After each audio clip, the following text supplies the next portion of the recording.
Lena eased her sedan into the arrival lane at Hartsfield-Jackson and touched up a gloss that matched nothing but her mood. Calm, hopeful, a little tired, her phone buzzed.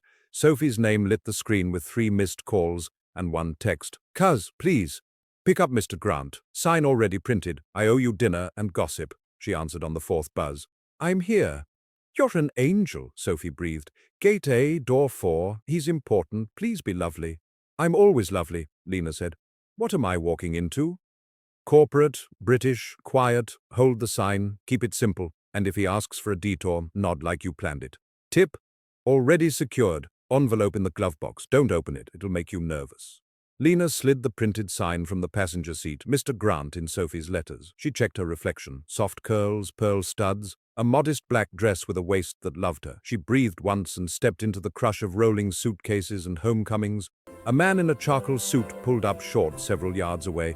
He wasn't trying to be noticed, which made him stand out. Clean lines, dark hair, a face that practiced not showing every thought. He checked his watch, then the sign in her hands. "Mr. Grant," she said as he approached. "Yes," he answered, British and level. "You must be Miss Davis." Lena's mouth almost formed the truth, then closed around the smallest compromise, the envelope, the favor. "That's me. Welcome to Atlanta." He studied her with a focus that wasn't unkind, simply exact. "I prefer the back exit," he said. "Short stops are complicated." "Back exit, then," she said, tipping her head toward the quieter corridor. "Did you check luggage?" "Just to carry on." He lifted a sleek case. "I'm due at the Ritz-Carlton, Midtown." "Of course."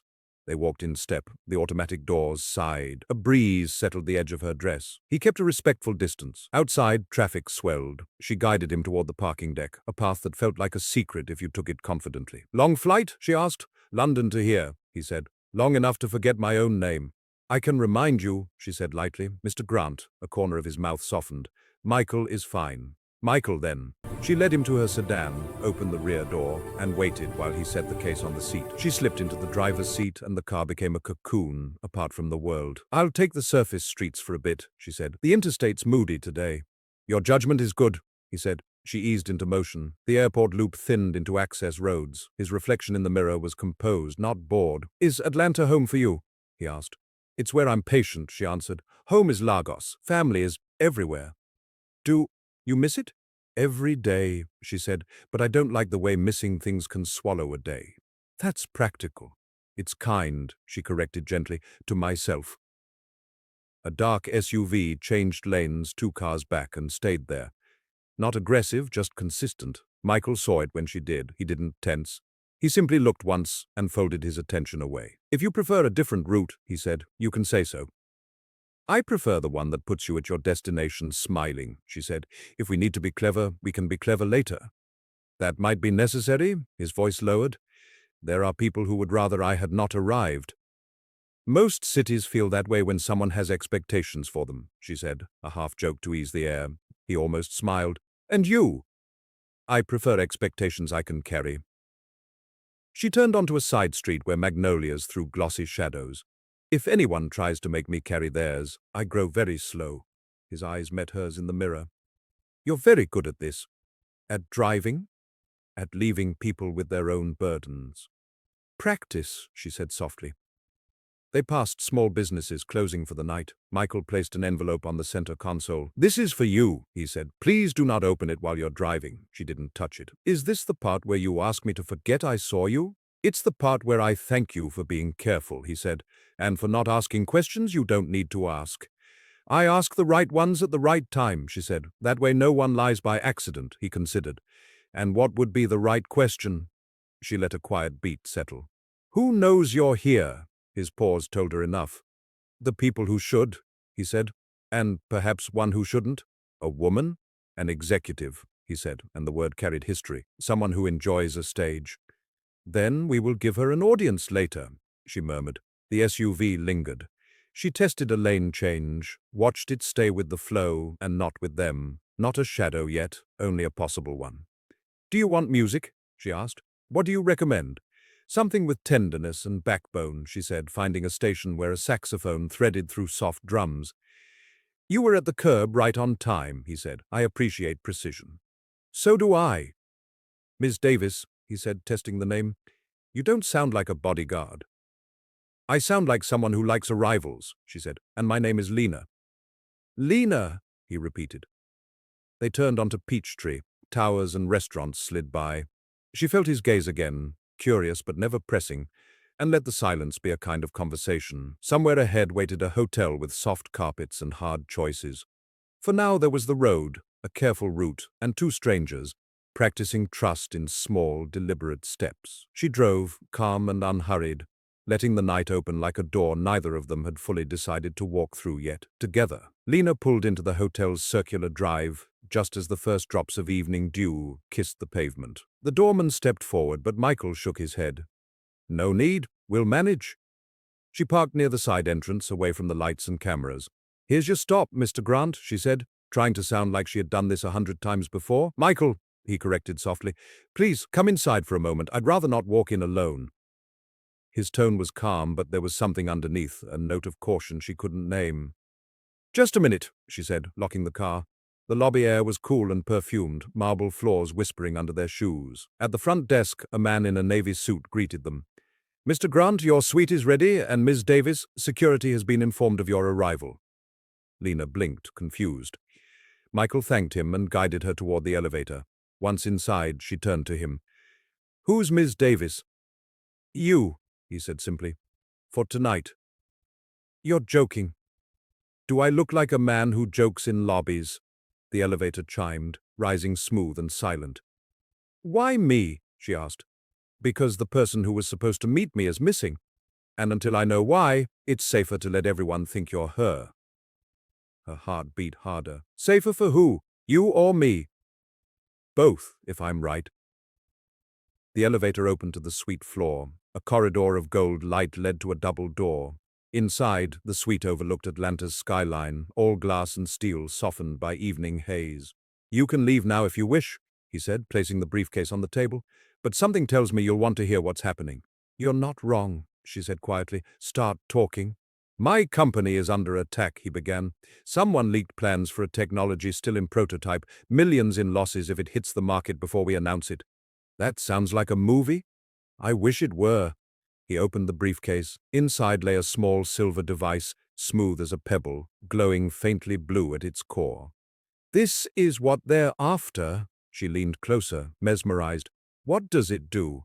Imagine a chip that learns. Faster than the human brain. It's worth more than most countries' yearly budget. And you brought it here? It's safer with me than where it was, but someone close. He stopped as a soft knock came at the door. They both froze. Room service, a voice called. I didn't order any, he said. Lena's eyes met his. She shook her head. He whispered, stay here, and moved toward the door, loosening his tie like a man preparing for anything. He opened it a few inches, a gloved hand shoved forward. He caught the door, slammed. It shut, locked it, pulled her toward the balcony. You said safer with you, she whispered. Relative term.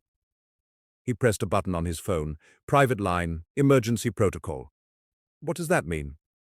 It means we don't wait to find out who knocked. The door handle rattled. Do you have another exit? She asked.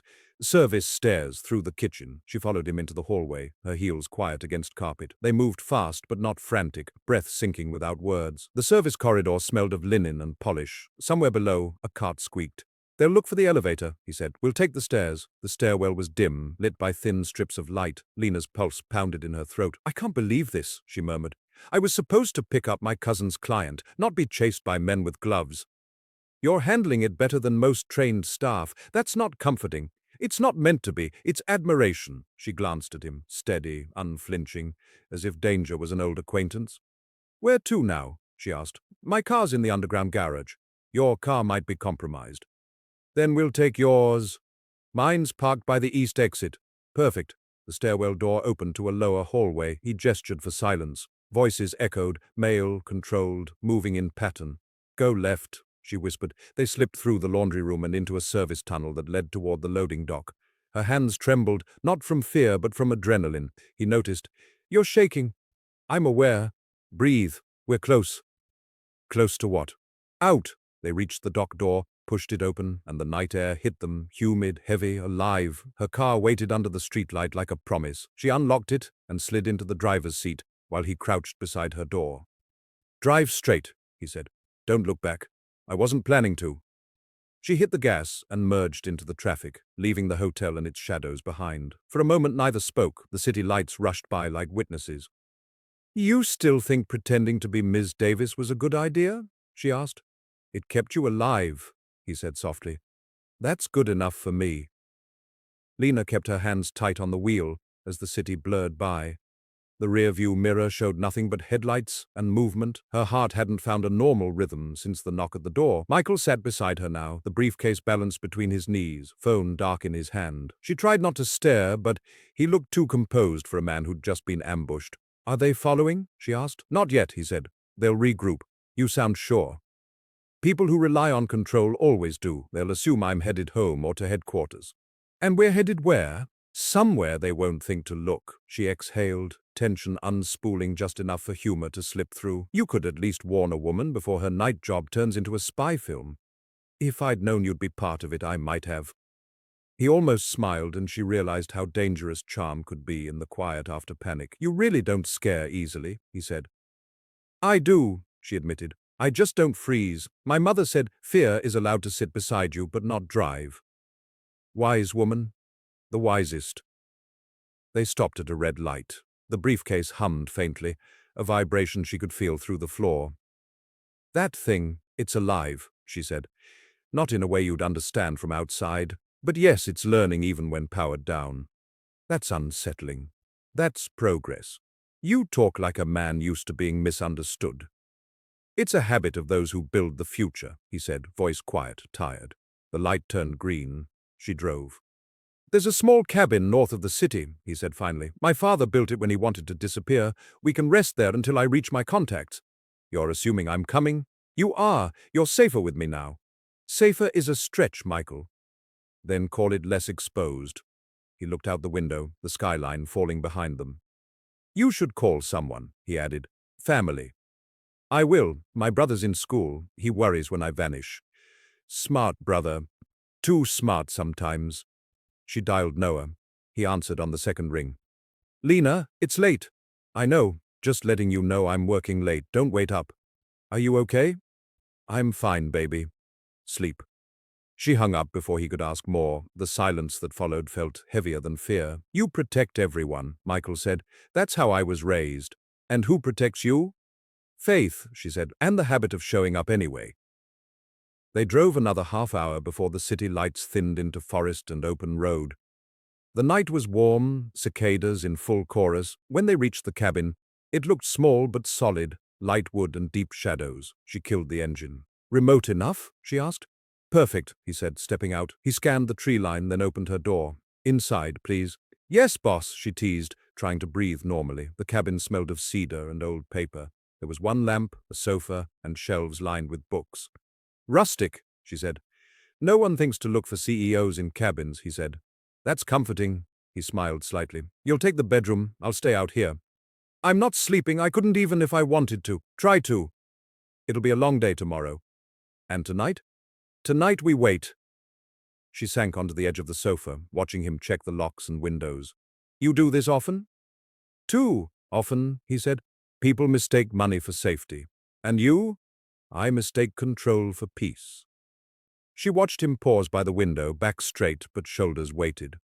You lost something before all this, didn't you? She asked quietly. He hesitated. Someone I thought I'd build forever with, he said. She took more than trust when she left. The ex-executive woman? He nodded. Victoria Hale. She believes power is love translated into currency. And you? I believe it's a poor translation. She studied him. The man in front of her was built on discipline, but his edges were fraying. Then stop speaking her language, she said. He looked at her for a long moment, then nodded. I'm trying. Outside, a branch cracked under something heavier than wind. Lena tensed. Michael's eyes met hers. He gestured for silence, crossed to the table, and picked up his phone. Motion sensors, he whispered. Front approach. How many? At least 2. They found us. Or followed your license plate, he said. She rose quietly, heart racing. What do we do? We stay invisible. He switched off the lamp. The room fell into soft darkness. Footsteps pressed on gravel outside. A voice said, Grant's car's cold. They stopped here. Another voice. Orders? Confirm and report. Lena held her breath. Michael moved close, his whisper barely sound. If they come in, run to the car, left key pocket. And you? Handle what's left. She shook her head, lips barely moving. No, I don't leave you. His expression softened, even in the dark. You're stubborn. You're welcome. The footsteps faded toward the back. Lena's pulse thundered. Michael stayed by the window, silent, calculating. After long seconds, only the forest sounds returned. She exhaled shakily. We should leave, she whispered. Not yet, they'll circle once more. Michael! He turned, close enough that she could smell his cologne, clean, restrained, expensive. You did well, he said. You listened. You sound surprised. Impressed. The word lingered between them, quiet as a secret. Lena sat on the couch while Michael stood near the window, one hand resting on the frame, watching shadows drift across the trees. The faint light from the moon carved him into pieces of gold and gray. Neither of them spoke for a while. The silence was fragile, heavy with everything they didn't understand about what was happening. When he finally turned to face her, his expression was calm again, but his voice was softer. They won't try again tonight, he said. You should rest. And leave you to keep watch? I've had practice. So have I, she said. My brother used to have nightmares. I'd sit up all night listening to him breathe. You'd be surprised how long a body can stay awake when someone it loves is afraid. His gaze lingered on her for a beat too long, as if he hadn't heard that kind of tenderness in years. You shouldn't have to live that way, he said quietly. No one should. Sometimes we don't get to choose, she said. We just learn to do it with grace. She tucked her legs beneath her, her voice a low hum. You should rest too. You look like you haven't slept in a week. Try a month, he admitted. You've been running that long? Since the leak, he said. Since I realized the person I trusted most was the one watching me drown. Victoria, she said. Yes. He took a seat across from her, fingers laced, elbows on his knees. She knew how to make herself indispensable. I didn't see her coming until she'd already moved every piece of the board. Men like you never do, Lena said gently. You think strategy protects you from betrayal. And what protects you? Faith, intuition, prayer maybe. She smiled faintly. Or just good timing. He laughed quietly, shaking his head. You're something else. Something good, I hope. Something unpredictable, he said, and she liked how the words sounded from him, curious, not critical. They talked in soft tones until the hum of the night filled the gaps. When she finally stood to stretch, her phone buzzed. The name made her heart tighten. Sophie, Michael watched her face. Answer. She stepped outside, closing the door behind her. Sophie, where have you been? I've been trying to call you for hours.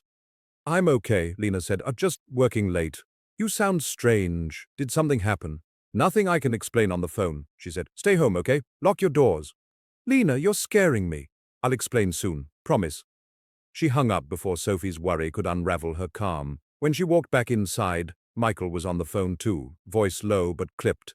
No, I don't know how they tracked me. Yes, she's with me. She's safe. A pause. We'll move at dawn. He ended the call and met her eyes.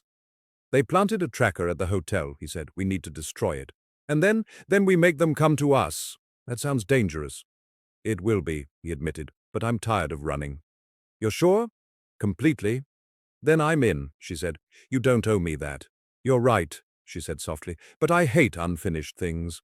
He looked at her for a long second before nodding. Get some rest. We leave in 4 hours. She nodded and slipped into the small bedroom. The bed creaked softly under her weight. She lay still, staring at the wooden ceiling, replaying every detail of the night. Somewhere out there, people wanted this man dead or worse, and somehow fate had folded her into his war. She didn't know why, but she couldn't bring herself to walk away. Sleep found her in fragments. When dawn came, she woke to sunlight slanting through the blinds and the faint smell of coffee. Michael stood by the counter, sleeves rolled, hair a little less perfect than the night before. Morning, she murmured, pulling her wrap tighter. Coffee, he asked, handing her a cup. Black, no sugar. How'd you know? It suits you, she smiled into her cup. Where are we going? My company's research wing. There's someone there I still trust. And if he's not trustworthy? Then we improvise. They left the cabin behind. The morning air was clean and sharp. The road stretched out before them, sun climbing slow and gold over the trees. For a while they didn't speak. The city reappeared by degrees, glass catching light like it wanted to be forgiven. At a red light, she glanced at him. You ever miss being normal? He smiled faintly. Every morning at 6 a.m., right before I check if my life's still intact. You should try sleeping in. Maybe when this is over. She sipped her coffee, eyes on the road. I'll hold you to that. You'll have to survive to do that. Then I guess I have to survive. For the first time since they met, he laughed, a real one, soft and genuine, and she couldn't help but laugh too. It made the world feel less dangerous for a single breath. Traffic thickened as they entered Midtown. The air smelled faintly of roasted beans and exhaust. Michael guided her toward an underground parking lot beside a sleek glass building marked Grant Global Research.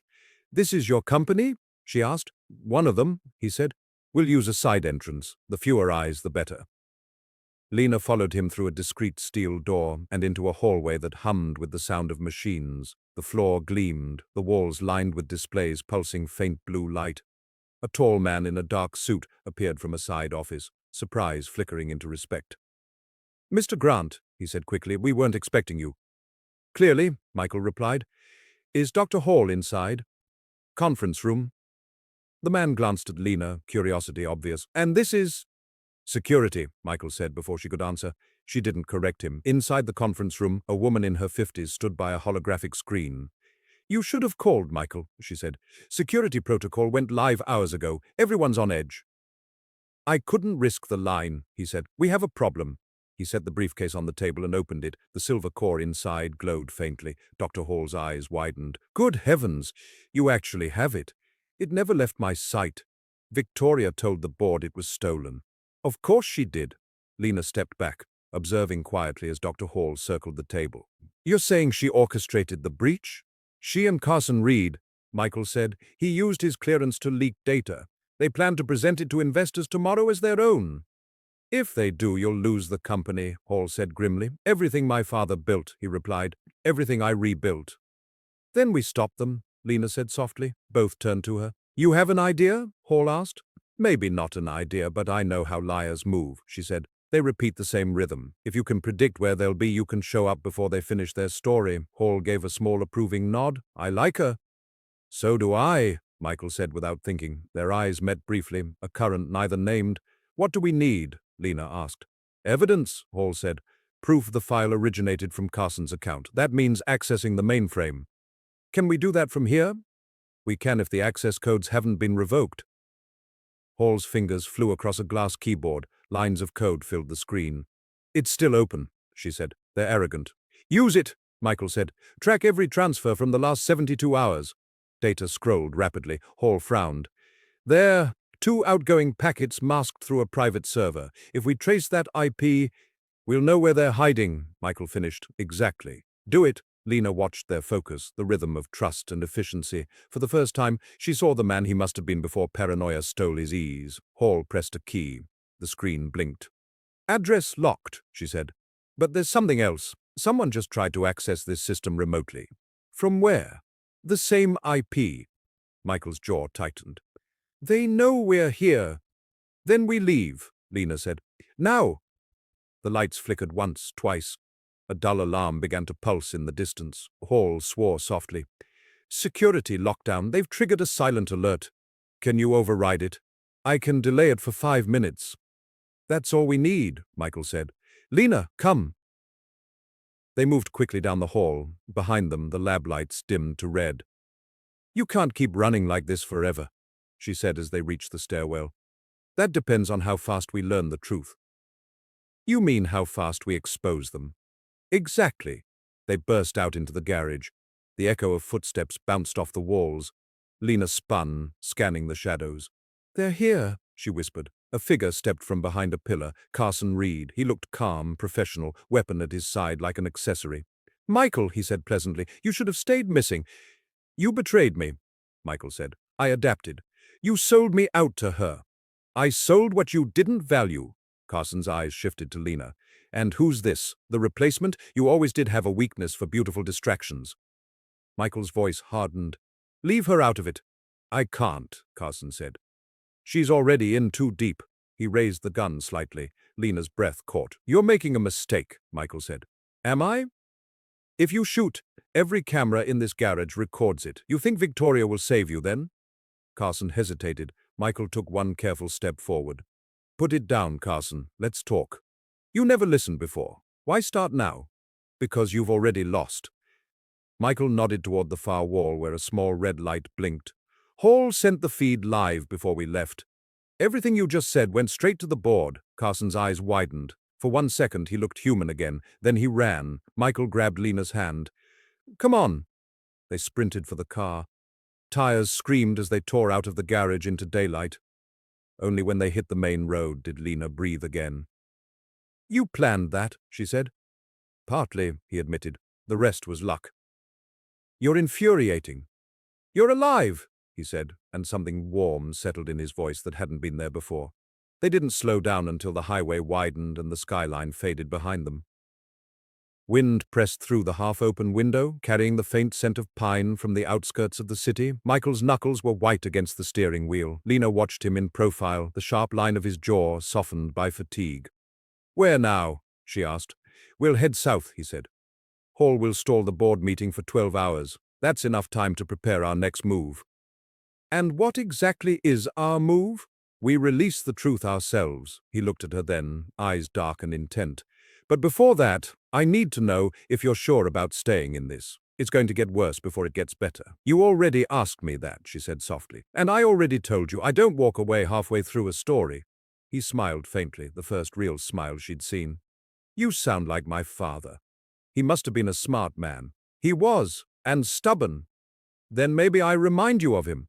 Not even close. His tone was low but not cold. It carried a kind of warmth that made her cheeks heat. You remind me of what peace looks like when you stop running. She looked away to the road, pretending not to feel the pull in her chest. Peace is temporary, Michael, especially for men like you. Then let's make it last a little longer. They left the highway for a narrow country road. There's a safe house about 20 miles from here, he said. A friend owns it. No cameras, no questions. Good, she said, because I've run out of disguises. Her phone buzzed again, unknown number. She almost ignored it, then answered. A familiar voice slid through the line like oil. Ms. Harper, the woman said, you've been busy. Who is this? Victoria Hale. I imagine Michael has mentioned me. Lena froze. What do you want? To offer you perspective. You're clever, but you're also temporary. He uses people until they break. I'd hate for you to learn that the hard way. You sound jealous, Lena said. I sound experienced. Well, experience can lie. Not this time. He's not the hero you think. And you are? I'm the reason he's still breathing. That's about to change, Lena said, ending the call. Michael looked over. Victoria? She called to warn me about you. She's very good at pretending concern. She's better at manipulation. She said she kept you alive. In her way, yes, she likes her enemies functional enough to admire her. He reached for his phone, thumb moving quickly. She'll try to contact you again. Block her. I already did. Good. The car turned down a dirt lane, trees arching overhead. The safe house appeared at the end, an old farmhouse, shutters faded, porch light glowing even in daylight. It looks peaceful, Lena said. Don't be fooled. The last time I was here, it was surrounded by lawyers. He parked and stepped out. The air smelled of rain waiting to happen. Inside, the house was simple. Wood floors, white curtains, a long oak table. Stay near the back window, he said. I'll secure the doors. You always talk like this is a mission, she said, setting her bag down. It is. And what's my role? You keep me grounded. That's a heavy job. You seem strong enough. He stopped, realizing what he'd said, and for a moment the air between them shifted. She brushed a curl from her face, laughing softly. Strong, yes, but still a woman. That's what makes you dangerous, he said. She looked at him then, really looked. Dangerous or necessary? Both. He met her eyes. You could have left me in that hotel, but you didn't. Maybe I didn't want to. Why? Because something about you looks like truth that forgot how to smile. He exhaled, a sound between a sigh and disbelief. You're a poet, Lena. I'm a realist with good timing. A storm began outside, thunder rolling low and long. Rest a bit, he said. When the rain stops, we'll head back into the city, and face her, and end this. She watched him as he checked the windows, his movements efficient but weary. Michael? Yes? If this goes wrong, promise me one thing. Name it. Don't let them write me out of the story, he turned fully, expression unreadable. You already wrote yourself in. They stood there while the rain thickened, a fragile quiet holding them. Somewhere inside that storm something had shifted, fear becoming trust, necessity becoming choice. They didn't slow down until the highway widened and the skyline faded behind them. Wind pressed through the half-open window, carrying the faint scent of pine from the outskirts of the city. Michael's knuckles were white against the steering wheel. Lena watched him in profile, the sharp line of his jaw softened by fatigue. "Where now?" she asked. "We'll head south," he said. "Hall will stall the board meeting for 12 hours. That's enough time to prepare our next move." "And what exactly is our move?" "We release the truth ourselves." He looked at her then, eyes dark and intent. "But before that, I need to know if you're sure about staying in this. It's going to get worse before it gets better." "You already asked me that," she said softly. "And I already told you. I don't walk away halfway through a story." He smiled faintly, the first real smile she'd seen. "You sound like my father. He must have been a smart man." "He was, and stubborn." "Then maybe I remind you of him." "Not even close." His tone was low, but not cold. It carried a kind of warmth that made her cheeks heat. "You remind me of what peace looks like when you stop running." She looked away to the road, pretending not to feel the pull in her chest. "Peace is temporary, Michael, especially for men like you." "Then let's make it last a little longer." They left the highway for a narrow country road. "There's a safe house about 20 miles from here," he said. "A friend owns it. No cameras, no questions." "Good," she said, "because I've run out of disguises." Her phone buzzed again, unknown number. She almost ignored it, then answered. A familiar voice slid through the line like oil. "Miss Harper," the woman said. "You've been busy. Who is this?" "Victoria Hale. I imagine Michael has mentioned me." Lena froze. "What do you want?" "To offer you perspective. You're clever, but you're also temporary. He uses people until they break. I'd hate for you to learn that the hard way." "You sound jealous," Lena said. "I sound experienced." "Well, experience can lie." "Not this time. He's not the hero you think." "And you are?" "I'm the reason he's still breathing." "That's about to change," Lena said, ending the call. Michael looked over. "Victoria? She called to warn me about you. She's very good at pretending concern. She's better at manipulation. She said she kept you alive." "In her way, yes. She likes her enemies functional enough to admire her." He reached for his phone, thumb moving quickly. "She'll try to contact you again. Block her." "I already did." "Good." The car turned down a dirt lane, trees arching overhead. The safe house appeared at the end. An old farmhouse, shutters faded, porch light glowing, even in daylight. "It looks peaceful," Lena said. "Don't be fooled. The last time I was here, it was surrounded by lawyers." He parked and stepped out. The air smelled of rain waiting to happen. Inside, the house was simple. Wood floors, white curtains, a long oak table. "Stay near the back window," he said. "I'll secure the doors." "You always talk like this is a mission," she said, setting her bag down. "It is." "And what's my role?" "You keep me grounded." "That's a heavy job." "You seem strong enough." He stopped, realizing what he'd said, and for a moment the air between them shifted. She brushed a curl from her face, laughing softly. "Strong, yes, but still a woman." "That's what makes you dangerous," he said. She looked at him then, really looked. "Dangerous or necessary?" "Both." He met her eyes. "You could have left me in that hotel, but you didn't." "Maybe I didn't want to." "Why?" "Because something about you looks like truth that forgot how to smile." He exhaled, a sound between a sigh and disbelief. "You're a poet, Lena. I'm a realist with good timing." A storm began outside, thunder rolling low and long. "Rest a bit," he said. "When the rain stops, we'll head back into the city." "And face her?" "And end this." She watched him as he checked the windows, his movements efficient but weary. "Michael?" "Yes?" "If this goes wrong, promise me one thing." "Name it." "Don't let them write me out of the story." He turned fully, expression unreadable. "You already wrote yourself in." They stood there while the rain thickened, a fragile quiet holding them. Somewhere inside that storm, something had shifted. Fear becoming trust, necessity becoming choice. The city glowed like polished bronze as they drove back toward Atlanta. Michael had changed into a plain black suit. Lena wore a gray shift dress Hall had sent ahead, simple but elegant. The silence between them wasn't heavy, it was the kind that hums with things unsaid. "Hall confirmed the dinners at the Grand Monarch," he said at last. "Victoria will unveil the prototype there." Then that's where we end it, she replied. They parked 3 blocks from the hotel. Hall's message blinked on his phone. Service corridor open for 14 minutes. Go now. They slipped in through the loading dock with the easy confidence of people who belonged. Inside, chandeliers poured light over velvet and glass. Waiters moved like choreography. Michael straightened his cuffs and leaned close. We're staff now. Smile if anyone looks too long. I can smile under fire, she murmured. The ballroom doors opened. Music and money filled the air. Victoria stood at the podium, radiant in silver silk, Carson just behind her. Guests faced the stage, phones raised, champagne trembling in crystal flutes. Michael whispered, AV booth upstairs. We switch the feed for 40 seconds. Hall will drop the proof. Let's move, Lena said. They climbed the back stair, their shadows climbing with them. In the booth, a nervous technician turned at the sound of the door. Final check, Michael said easily, flashing a lanyard. The kid nodded, stepping aside. Hall's remote script blinked on the monitor. Below, Victoria's voice rolled like perfume. Ladies and gentlemen, I present the dawn of true intelligence, the core that will outthink us all. Michael inserted Hall's drive. 3, 2, 1. The ballroom screens blinked. The live feed vanished. Lines of text and timestamps filled the screens. Internal transfer, C. Read admin. Recipient, V. Hale. Private. Gasps rippled through the crowd. Victoria froze, her practice smile cracking for the first time. Carson's head jerked toward the control booth. Michael whispered, 10 seconds more. Another slide appeared. Bank logs, voice messages, proof threaded like a net. Then he restored the feed.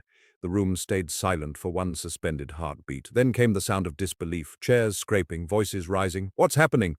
Is this real? Michael stepped out of the booth. Lena followed, heart racing. Downstairs, Victoria tried to laugh it off. Technical error, she said smoothly. Our system's been hacked. Not hacked, Hall's voice echoed through the speakers. Verified. All eyes turned as Michael walked down the aisle toward the stage. He didn't need a microphone. The quiet belonged to him. The company my father built was nearly destroyed from within, he said. Tonight you saw who held the knife. Victoria's smile turned brittle. Always the dramatist, she said. You think a few slides will undo me? Slides? Hall countered from the booth. We've already mirrored your accounts to the board servers. 2 uniformed officers appeared at the rear doors, summoned by Hall's earlier call. One advanced toward the stage. Carson shifted subtly, his hand brushing the inside of his jacket. Don't, Lena whispered from beside Michael. He heard the fear in her voice, and it steadied him. Victoria lifted her chin. You can't arrest brilliance, she said. Maybe not, Michael answered, but you can arrest thieves. The officers reached the platform. One took her phone, another motioned for Carson to step aside. He didn't. The moment stretched thin as glass. Then, with a flicker of muscle, he bolted toward the service door. An officer lunged, grabbing his sleeve. The room gasped. Lena moved instinctively closer to Michael, their shoulders touching. Stay with me, she whispered. He nodded once. Victoria stood alone under the chandeliers, surrounded by murmuring investors. Her calm returned, chilling and precise. She smiled, slow, poisonous. You think you've won? Michael met her gaze. Truth usually does. She stepped down from the stage, her heels clicking like metronomes. You still don't understand, she murmured as the officers closed in. I never needed to win, I just needed to survive long enough to disappear. He frowned. What do you mean? Her bracelet glittered as she twisted it sharply. Tiny shards of glass spilled onto the marble floor like glittering dust. The nearest officer jerked back, startled. In that breath of confusion, she leaned toward him, voice barely above a whisper. Catch me if you can. And before anyone could stop her, Victoria Hale turned and melted into the crowd of stunned guests, leaving a trail of broken glass and silence behind her. The ballroom erupted before the echo of her words died. Guests pressed toward the exits, voices rising in a confused chorus. Michael caught Lena's wrist and pulled her toward the service door. She'll head for the loading dock, he said, and we're not chasing her in that chaos. Then where? Out, before someone decides we caused this. They slipped into the corridor, the sound behind them muffled by heavy doors. The hall smelled of metal and flowers crushed underfoot. Lena could still hear the sharp crack of heels and the low murmur of police radios. They made it through the stairwell to the staff lot. The night was warm, the kind that carried the hum of a city pretending not to notice its own scandals. They reached her car. Michael handed her the keys. Drive, anywhere quiet. She didn't ask where. She drove until the lights thinned and the noise became a whisper. They stopped at a small motel off a county road. The sign flickered, half the letters missing. Michael paid cash, and they slipped inside a narrow room that smelled faintly of bleach and air conditioning. He closed the curtain. The only light came from a lamp by the bed. You should sit, he said. She did, the adrenaline still draining from her body. For the first time since the airport, she felt the tremor in her hands. "You did well," he said softly. "If you hadn't changed the plan, the police would have arrested the wrong people." "We're still in danger," she reminded him. "Victoria doesn't vanish for long." "I know." He took the chair opposite her. "But for a few hours, we can breathe." Her phone buzzed, the vibration loud in the quiet. 17 unread messages from Sophie. Lena opened the thread and read fast. Sophie. "Where have you been?" "I'm freaking out." Sophie. "And don't tell me busy. You owe me a novel." Sophie. "Also, I handled your pickup mess." Lena frowned and typed. Lena. "What do you mean?" Sophie. "The real client, not your billionaire. His name was Mr. Grant Foster, retired professor, tiny man, glasses, bow tie, allergic to peanuts. I sent another driver. He's home safe." Lena stared, then laughed quietly. The sound startled even her. Michael looked up. "What is it?" She shook her head, typing. Lena, "I picked up the wrong Grant." Sophie, "You picked up the headline Grant. Girl, what have you gotten yourself into?" Lena, "A storm." Sophie, "Figures. You never do anything small. Are you safe?" Lena, "Safer than I was yesterday." Sophie, translation, "You're with him." Lena smiled faintly. Lena, "Maybe." Sophie, "Maybe? Give gist right now." Lena, "He's complicated, kind when he forgets to be guarded, and he looks at me like I'm not a mistake." A pause, then Sophie replied. Sophie, Oh, I see you. Be careful, love. Wrong Grant, right story." Lena set the phone on the bed. The quiet between them softened. Michael had been watching her face, curious but polite enough not to ask. "Cousin?" he said. "Yes, Sophie, the one who roped me into the airport job. She's worried. She always is. You should tell her everything someday. Maybe when the danger's gone." "Will it ever be?" "For people like you, probably not. For me, I still believe it can." He studied her, something easing in his expression. "I envy that," he said. Rain began again, light against the window. She stretched out on the bed, shoes still on, exhaustion finally winning. "What happens now?" she asked. "Hall's trying to save the files," he said. "If she can't, we go after the core, the real one. It's backstage somewhere. Without it, there's no proof. And Victoria. She'll try to sell the copy before sunrise." He rubbed a hand over his face. "I need to think." "Then think in silence," she murmured. "You've earned a moment of peace." He leaned back in the chair, eyes closing. For a long minute, the only sounds were rain and their breathing. Lena's phone buzzed once more. "Sophie, also, Noah texted me. He's worried. Tell him you're alive before I file a missing persons report." Lena smiled, typed quickly. Lena, "Will do. Sleep." Sophie, "Love you, troublemaker." Lena, "Love you more." She locked the screen and turned it face down. "My cousin says hello," she whispered. "Tell her thank you for sending you to the airport," he said without opening his eyes. "Without that mistake, I'd have no one to trust." The lamp threw a soft halo around them. She studied his face, the lines of fatigue, the hint of vulnerability that slipped through when he wasn't guarded. "You should rest too," she said. "Tomorrow we go back for the core." 90 seconds, he murmured. "That's all Hall can give us." "Then 90 seconds will have to be enough." She lay back, letting the rhythm of the rain carry her toward sleep. He turned off the light, and the room became a hush of breathing and storm. Outside, Atlanta kept moving, unaware that two people in a cheap motel room were planning to rewrite the ending of a story that had begun with a single mistaken pickup at an airport. They were back on the road before dawn. The motel sign still flickered as Lena pulled onto the empty street, her hands steady on the wheel. Michael studied Hall's blueprint on his phone, tracing the path with his thumb. "North Freight entrance," he said. "2 guards, rotation every 12 minutes. Hall can kill the alarm loop for 90 seconds once we're inside." 90 seconds is a song," Lena said. "We just have to stay on rhythm." The Grand Monarch sat quieter than the night before, a cathedral of glass with its lights dimmed. They parked in a delivery bay with a view of the service doors. Michael checked his watch. "Rotation in 2 minutes. As soon as they switch, we go." Lena exhaled slow and even. "You lead," she said. "I'll be your shadow." The guards traded posts with bored efficiency. Lena and Michael moved the instant the corridor cleared. Steps synced, eyes forward. Hall's text popped. "Now, loop down, go." Michael swiped a badge Hall had provided. The light flashed green. They slipped into the freight hall, its concrete echoes swallowing their footfalls.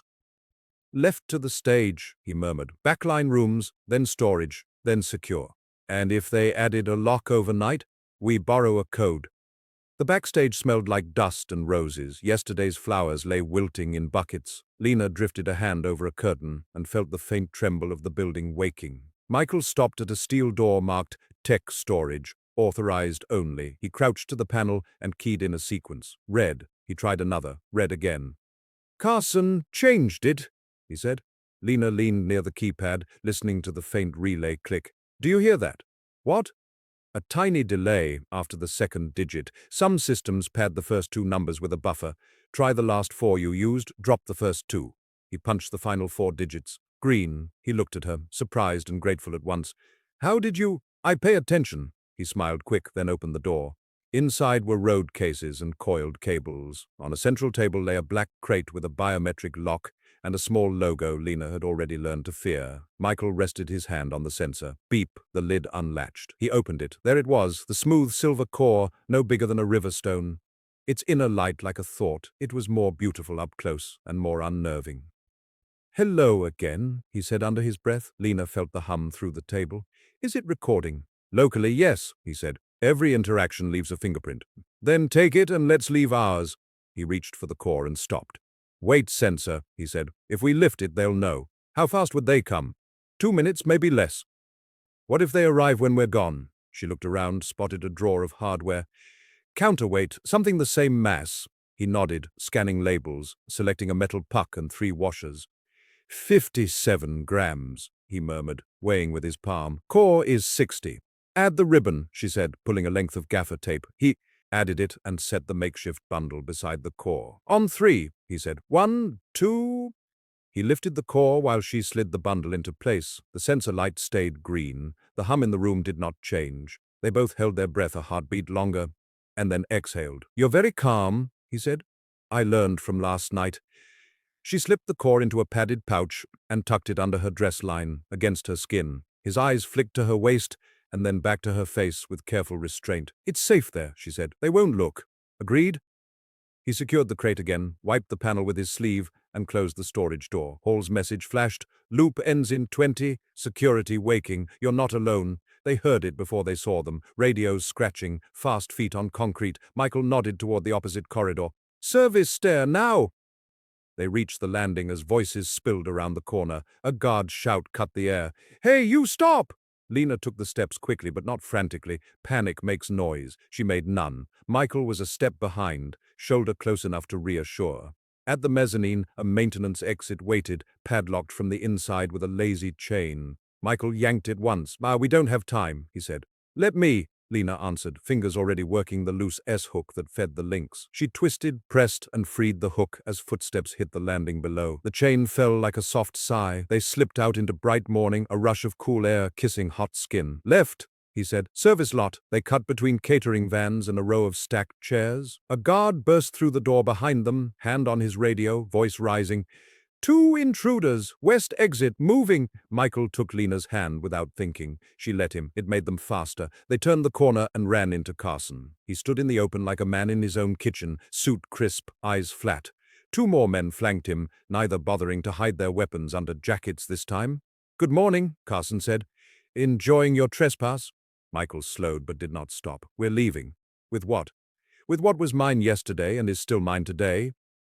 Carson's glance flicked to Lena, then lower, calculating. You hid it on her. Lena kept her face soft. On me there's nothing to hide, she said. Just a woman who wants breakfast.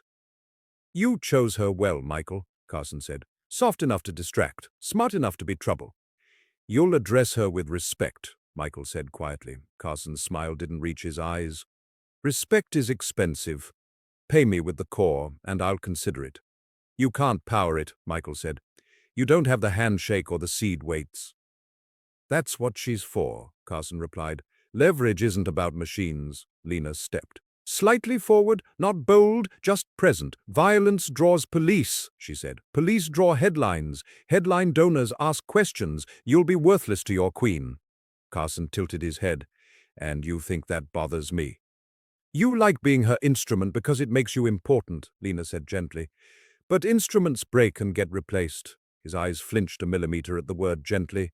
He lifted his hand. Take the core, he told one of the men.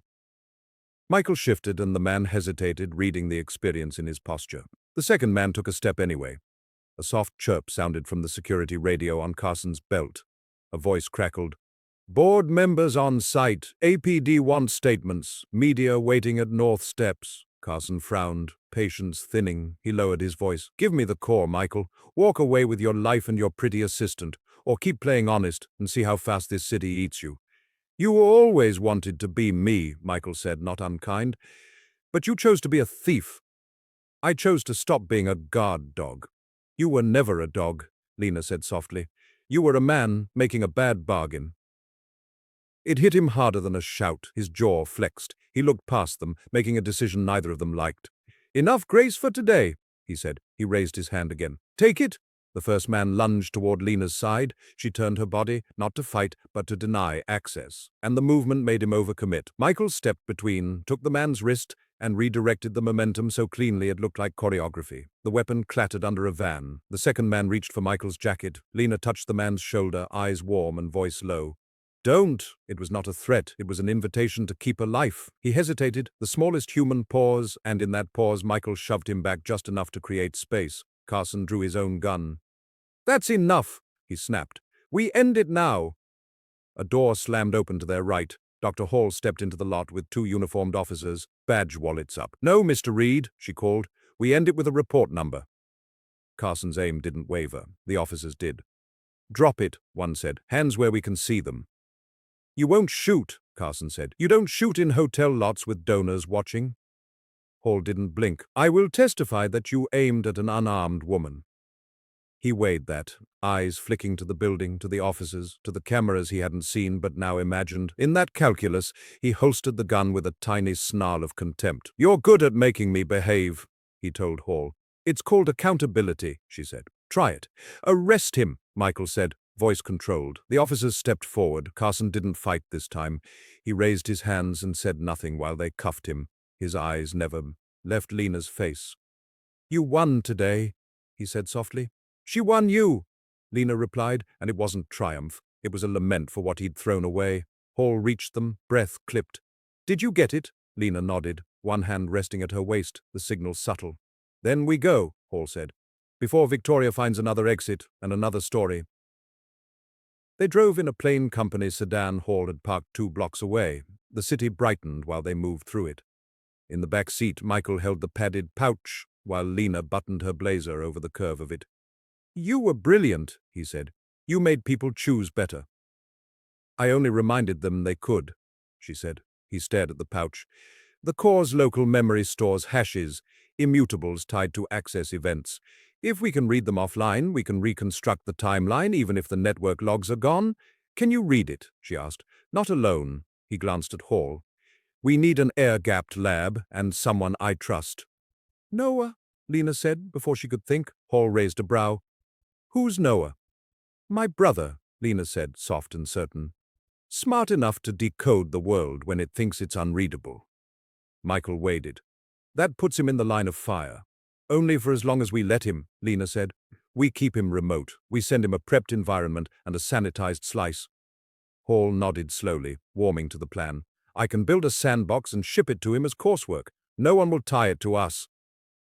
Michael's shoulders eased an inch. Then that's our next move. We validate the core. We mirror its proof. We put it in hands that don't want headlines, just truth.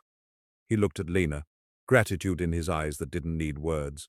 She met it with a softness that steadied him more than any plan. When this is over, he said quietly, I'd like to take you to breakfast that isn't stolen between alarms.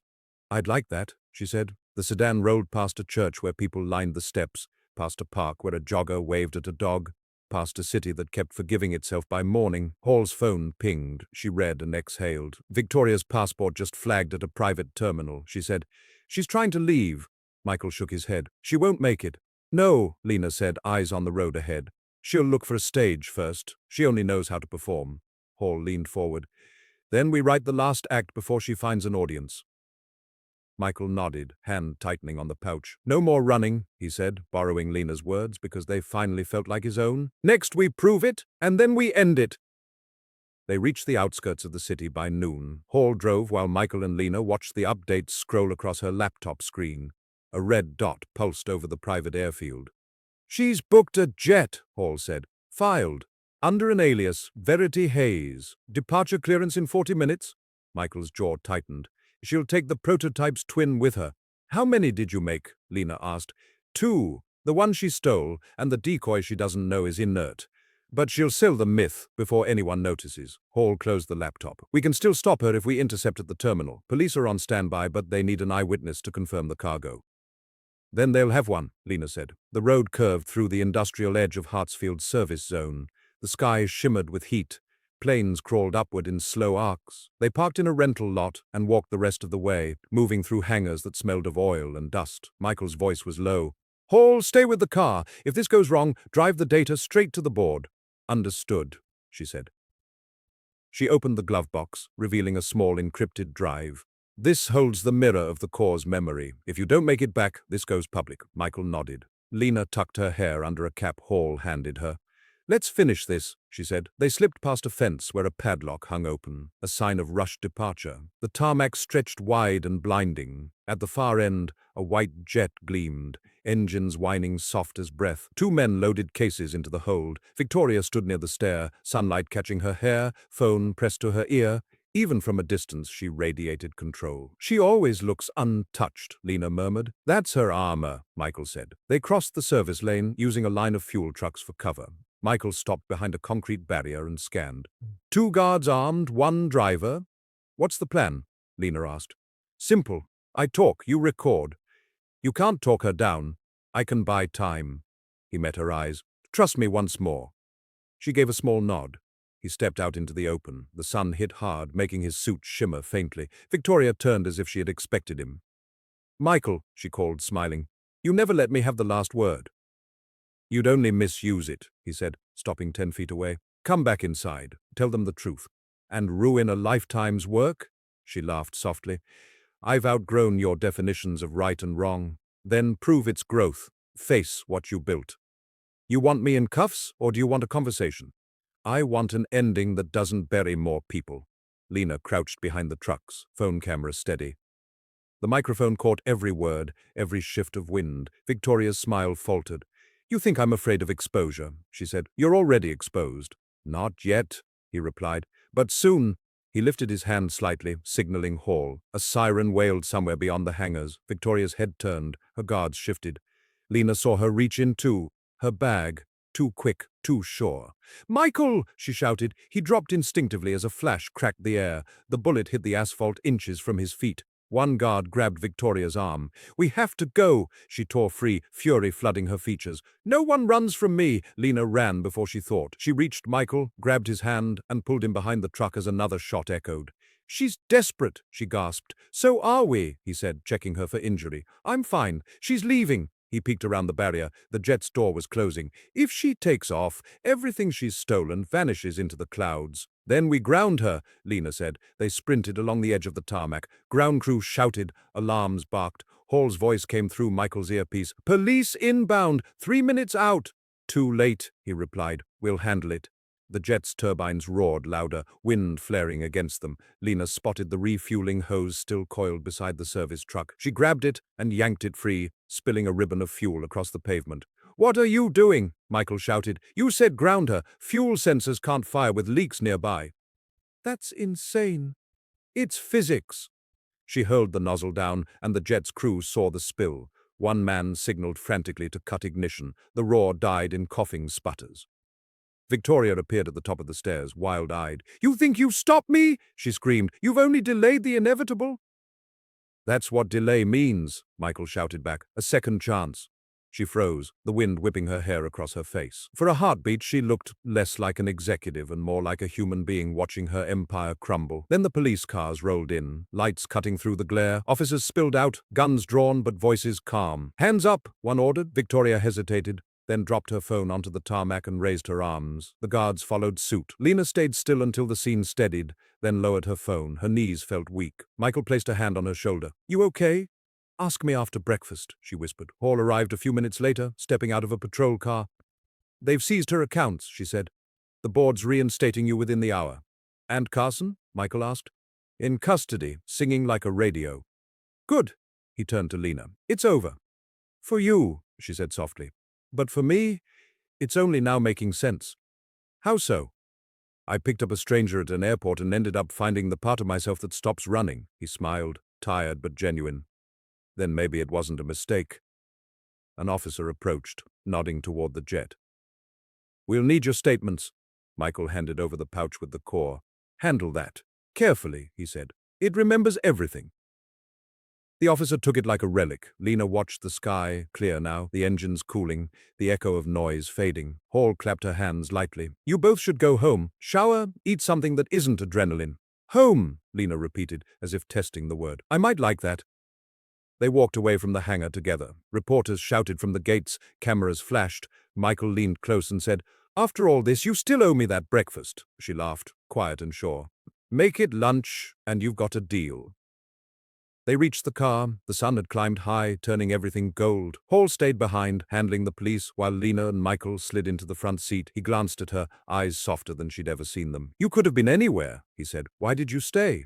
She looked out the window at the runway, the place where chaos had tried to escape and failed. Because sometimes the wrong pickup takes you to the right destination, she said. He started the engine, and for the first time since they met, the road ahead looked simple. Just asphalt, light, and the promise of calm. They drove until the skyline turned soft and unfamiliar, a place where Atlanta's edges thinned into green. By the time they stopped, the afternoon had folded itself into a quiet gold. Hall had gone ahead to the boardroom. The press was busy deciding who the hero was.